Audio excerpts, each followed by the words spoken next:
अखिलेश यादव जी। अध्यक्ष महोदय,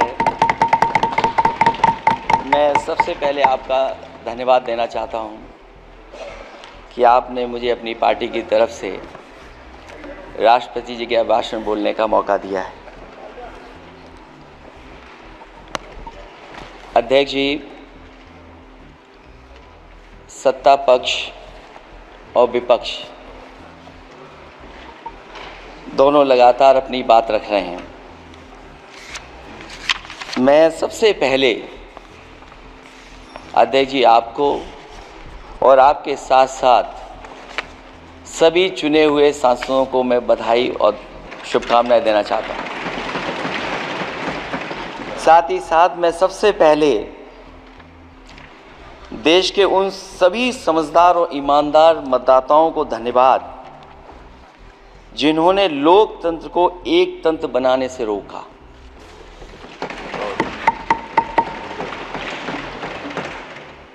चुनाव के समय पर अध्यक्ष जी ऐसा कहा गया कि 400 पार।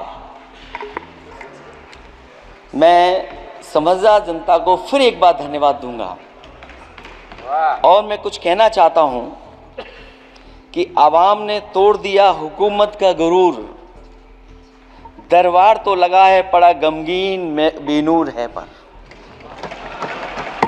अध्यक्ष महोदय, दरबार तो लगा है पर बड़ा गमगीन बेनूर है। और पहली बार ऐसा लग रहा है हारी हुई सरकार विराजमान है। जनता कह रही है चलने वाली नहीं सरकार। अध्यक्ष महोदय, जनता कह रही है चलने वाली नहीं, ये गिरने वाली सरकार है। और क्योंकि ऊपर से जुड़ा कोई तार नहीं, नीचे कोई आधार नहीं, अधर में जो है अटकी हुई वो तो कोई सरकार नहीं। दरअसल पूरा इंडिया समझ गया है कि इंडिया ही प्रो इंडिया है। इस चुनाव में इंडिया अलायंस की नैतिक जीत हुई है। ये पीडीए इंडिया की सकारात्मक राजनीति, पॉलिटिक्स जो पॉजिटिव है, पॉजिटिव पॉलिटिक्स की जीत हुई है। ये इंडिया पीडीए की सोशल जस्टिस मुहिम की विक्ट्री है। 2024 का परिणाम हम इंडिया वालों के लिए जिम्मेदारी से भरा पैगाम भी है। और अगर हम यूं कहें अध्यक्ष महोदय कि 15 अगस्त 1947 अगर उपनिवेशिक राजनीति से आज़ादी का दिन था तो 4 जून 2024 देश के लिए सांप्रदायिक राजनीति से आज़ादी का दिन रहा। ये सांप्रदायिक राजनीति के अंत और सामुदायिक राजनीति की शुरुआत है। जहां सांप्रदायिक राजनीति का अंत हुआ है वहीं सामुदायिक राजनीति की शुरुआत हुई है। सबसे अच्छी बात हुई ये है कि इस चुनाव में सांप्रदायिक राजनीति हमेशा के लिए हार हो गई है। अध्यक्ष महोदय, कहने को सरकार ये कहती है कि ये 5th लार्जेस्ट इकोनॉमी बन गई है और जीडीपी के मामले में 5th वर्ल्ड की इकोनॉमी बन गई है। लेकिन अध्यक्ष मोदी, ये सरकार क्यों छिपाती है कि अगर ये हमारी सबसे लार्जेस्ट इकोनॉमी, अगर हम 5वें नंबर पर हैं तो हमारे देश की पर कैपिटा इनकम, प्रति व्यक्ति आय हमारे किस स्थान पर पहुंची है। और हम लोगों ने तो अध्यक्ष महोदय देखा है कि अगर दिल्ली की सरकार ने कहा होगा कि $5 ट्रिलियन की इकोनॉमी बनेगी, तो जहां से प्रधानमंत्री जी चुन करके आते हैं वहाँ का प्रदेश के सरकार भी कह रहे कि हम $1 ट्रिलियन इकोनॉमी बना लेंगे। देश की इकोनॉमी कहाँ पहुँच गई, पर कैपिटा इनकम क्या है। लेकिन अगर उत्तर प्रदेश की इकोनॉमी को अगर $1 ट्रिलियन की इकॉनमी बनना है तो कम से कम 35% की ग्रोथ चाहिए। मुझे नहीं लगता है कि 35% की ग्रोथ उत्तर प्रदेश पा पाएगा। हम हंगर इंडेक्स में कहां खड़े हैं, नीचे से कहां हैं। जो 5th लार्जेस्ट इकोनॉमी की बात कर रहे हैं वो इनइक्वालिटी के पैरामीटर पे कहां खड़े हैं, वो हैप्पीनेस इंडेक्स में कहां खड़े हैं। और जो लोग चुनाव को अपने तरीके से मोड़ते हैं, मैं उन्हें कहना चाहता हूं कि अध्यक्ष महोदय, इस चुनाव के परिणाम ने तोड़ने वाली राजनीति को तोड़ दिया है और जोड़ने वाली राजनीति की जीत हुई है। इस चुनाव में धन छल बल की नकारात्मक राजनीति की शिकस्त हुई है। ये चुनाव जो देश का हुआ, ये सकारात्मक राजनीति का नया दौर शुरू हुआ है। इस बार प्रो कॉन्स्टिट्यूशन वालों की जीत हुई है। हम मानते हैं संविधान ही संजीवनी है, उसी की जीत हुई है। ये संविधान मंथन में संविधान रक्षकों की जीत हुई है। अब ऊपर से नीचे की राजनीति का अंत हो गया है। अब नीचे से जो समाज की जो आवाज उठेगी वही राजनीति का आधार बनेगी। मैं कहना चाहता हूं कि देश किसी की व्यक्तिगत महत्वाकांक्षा से नहीं, जन आकांक्षा से चलेगा। मतलब अब मनमर्जी नहीं, जनमर्जी चलेगी। इस चुनाव का बड़ा पैगाम यही है।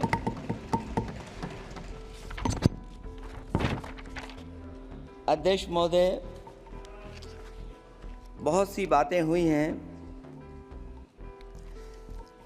अगर उत्तर प्रदेश की बात न हो, क्योंकि अध्यक्ष महोदय सबसे बड़ा प्रदेश जहां है, उसने हर बार दूसरे दल को समर्थन देकर के सरकार बनाई। मैं उन्हीं लोगों से कहना चाहता हूं कि लोग क्यूटो की फोटो लेकर बनारस की गलियों से लेकर के गंगा जी तक ढूंढ रहे हैं। उनको लगता है जिस दिन मां गंगा साफ हो जाएंगी, शायद उस दिन कहीं क्यूटो उसकी गोद में कहीं मिल जाएगा। बनारसी लोग चाहते हैं कि कोई गंगा जी के भी तल में उतरकर उसका दर्द भी जाने। उत्तर प्रदेश की जनता का बस यही आग्रह है कि जिस गंगा जल को हाथ में लेकर सच कहने की कसम खाई जाती है, कम से कम उस गंगा जल से तो झूठ ना बोला जाए।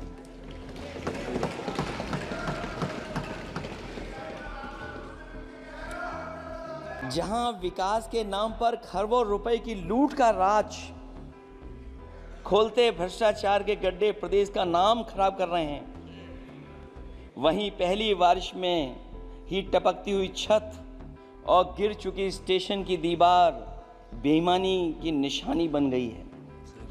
अध्यक्ष महोदय, विकास का ढिढोरा पीटने वाले इस विनाश की जिम्मेदारी कब लेंगे? और रही सच्चे विकास की बात, तो हमने जो सड़क बनाई उस पर हवाई जहाज उतरे थे और उत्तर प्रदेश की मुख्य नगरी में सड़कों पर नाव उतरी हैं। और अभी बारिश और हो जाएगी तो नाव से भी चलना पड़ेगा। यही स्मार्ट सिटी के जुमले का भी हाल है। न तो जाम से छुटकारा मिला, न बुनियादी सुविधाओं से कोई निजात मिली, न कोई बुनियादी सुविधाएं मिल पाई हैं। मुझे याद है अध्यक्ष महोदय, देश के प्रधान सांसद जी ने अनाथ पशुओं के बारे में बहुत कुछ कहा था।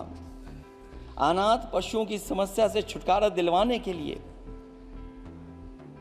का वादा किया हुआ, लेकिन कई चुनाव बीत गए हैं, अभी तक गन्ने का भुगतान 2 हफ्ते का वचन जो दिया था,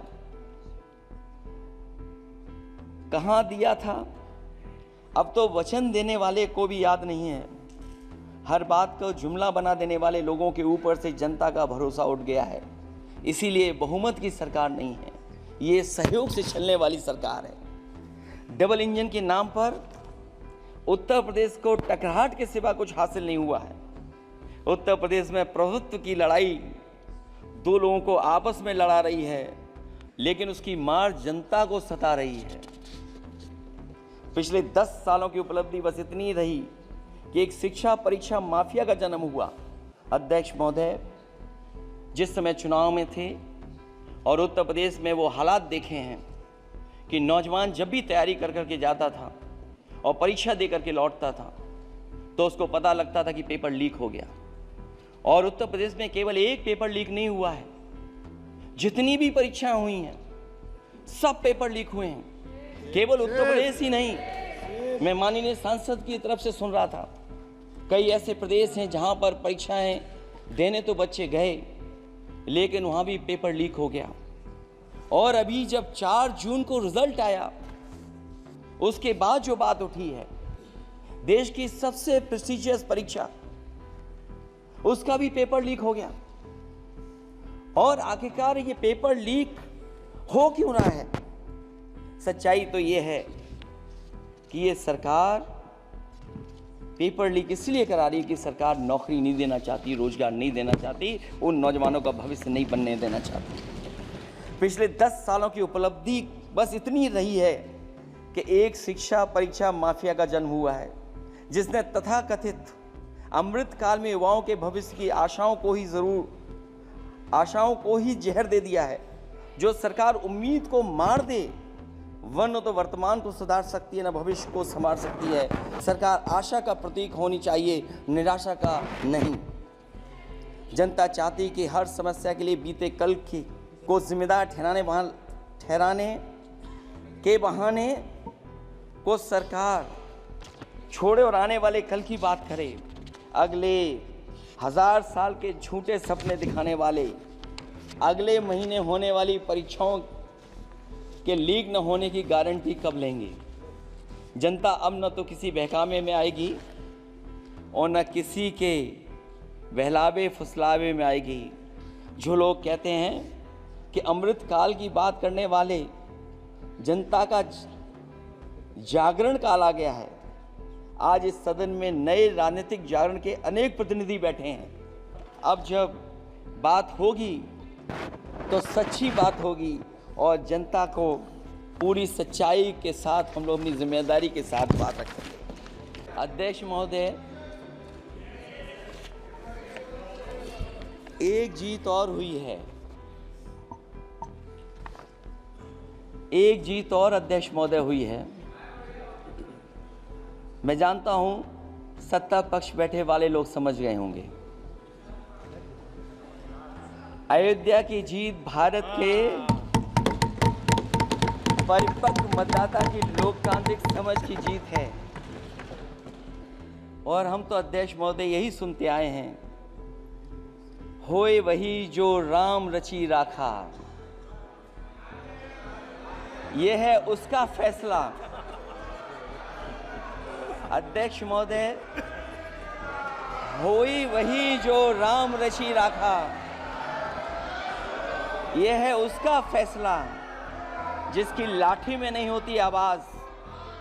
जो करते थे किसी को लाने का दावा, वो हैं खुद किसी के सहारे के लाचार।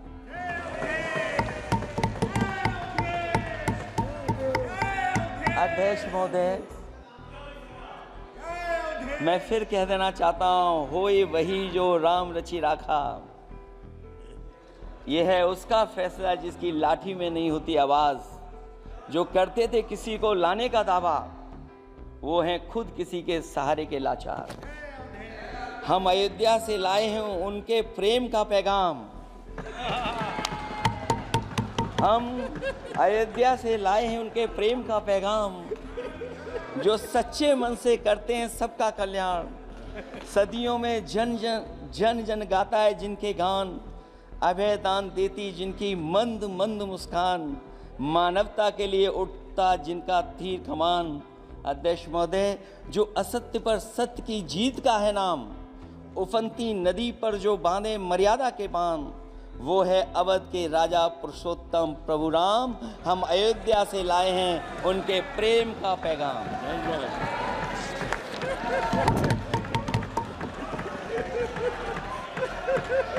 अध्यक्ष महोदय,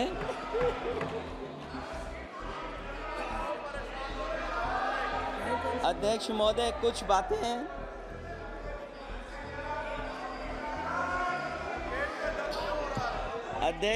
कुछ बातें समय और काल से परे होती हैं।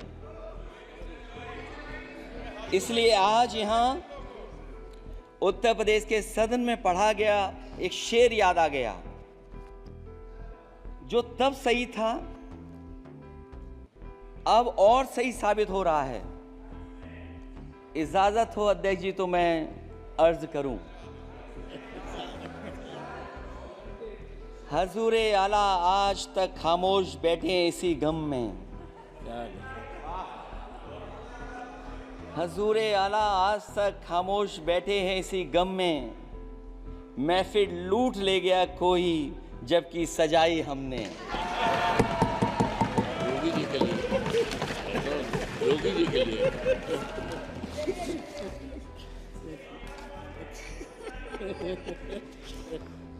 अध्यक्ष महोदय,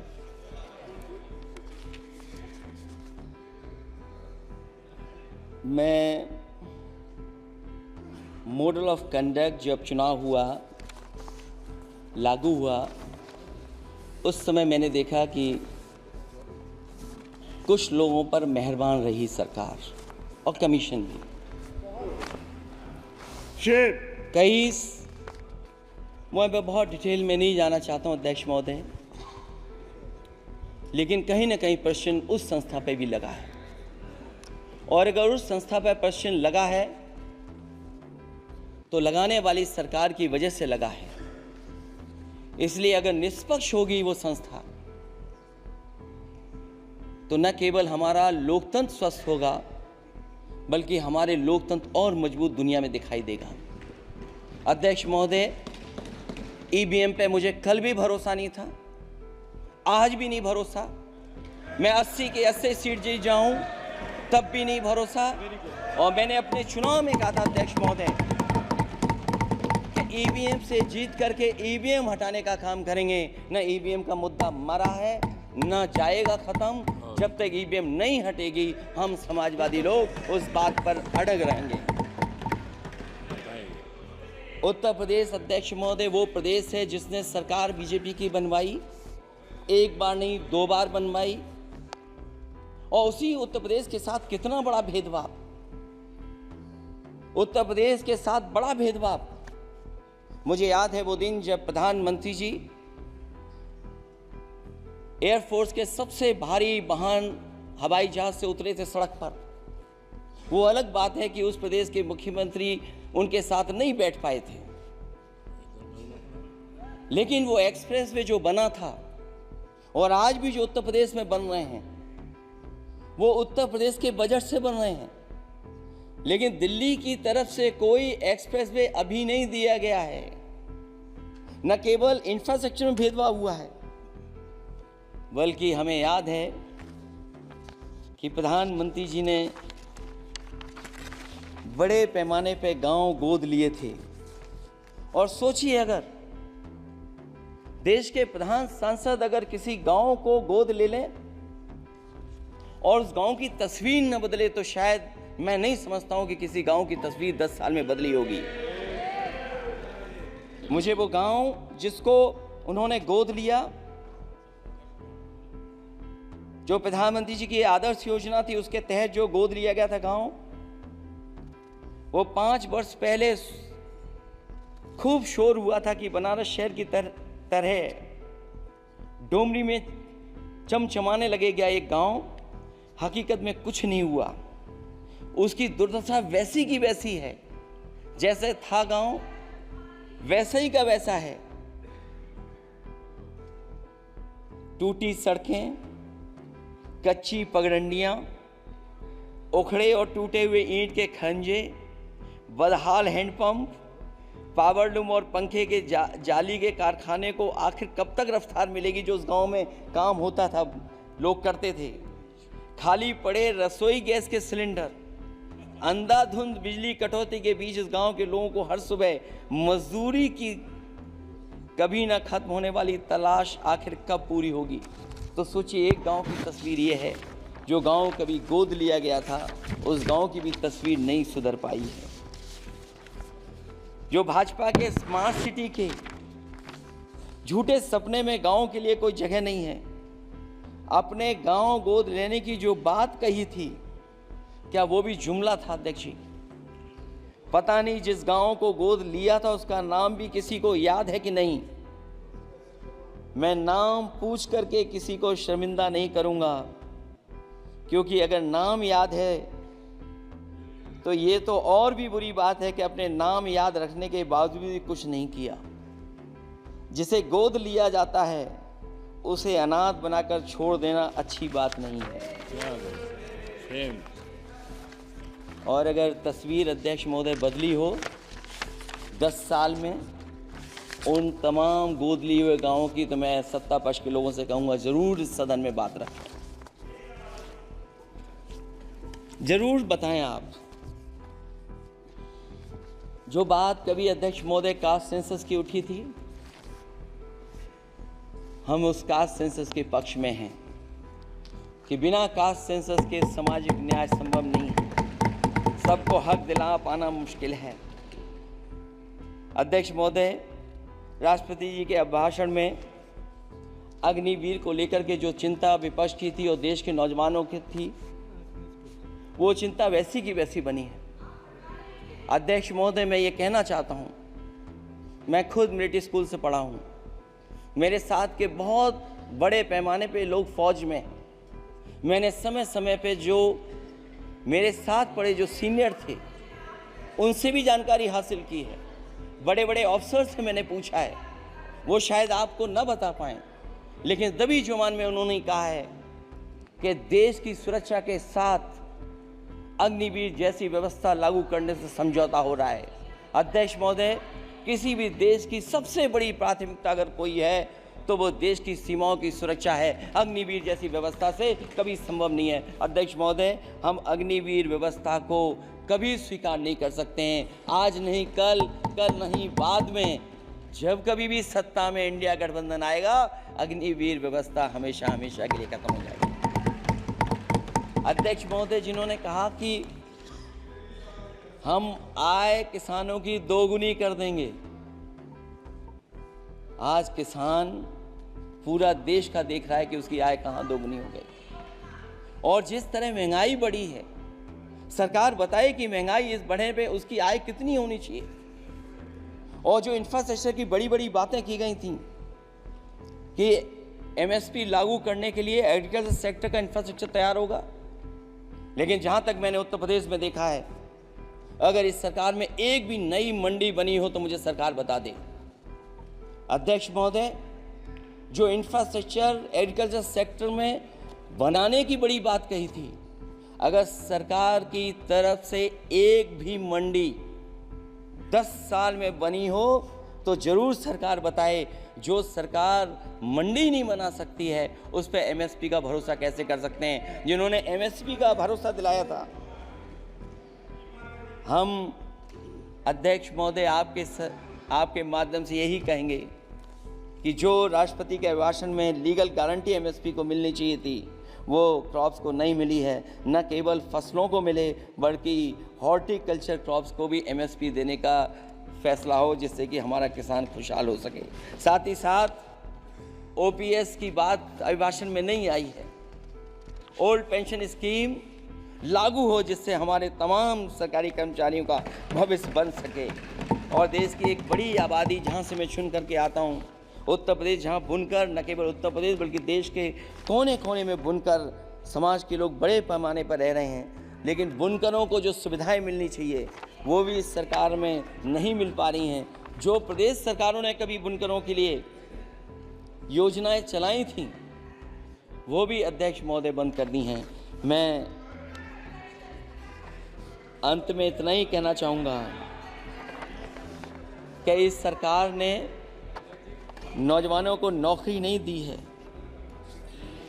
नौकरी और रोजगार उनसे छीने हैं, बहुत नौकरी छीनी है। इसलिए मैं कहना चाहता हूं अध्यक्ष जी, इसलिए मैं कहूँगा कि आपके राज में न नौकरी की उम्मीद है न रोजगार, क्योंकि आपने छोटे कारोबारी तक को इतना छोटा बना दिया है कि न तो वो अपना पेट भर सकता है न किसी को नौकरी पर रख सकता है। जो कुछ पद निकलते भी हैं तो उन पर लेटरल एंट्री के नाम से पिछले दरवाजे से कुछ खास संगी साथियों को रख लिया जाता है। आरक्षण का हक नॉट फाउंड सुटेबल के नाम पर हड़पा जा रहा है। और अध्यक्ष महोदय, आरक्षण के साथ इतनी खिलवाड़ किसी सरकार ने नहीं की होगी जितनी खिलवाड़ इस सरकार ने की है। जहां सरकारी नौकरियां नहीं दी जा रही हैं, और सरकारी नौकरियां इसलिए नहीं दी जा रही हैं क्योंकि उन्हें आरक्षण देना पड़ेगा। जिस प्रदेश से मैं आता हूं वहाँ सबसे बड़े पैमाने पे नौजवान बेरोजगार है, और पिछले 10 साल में जो पेपर उन्होंने लीक कराए हैं वो इसीलिए कराए हैं क्योंकि नौकरी ना देनी पड़े, और अगर नौकरी देनी पड़ेगी तो उन्हें आरक्षण भी देना पड़ेगा। ये जानबूझ करके सरकार नौकरी और आरक्षण के साथ खिलवाड़ कर रही है।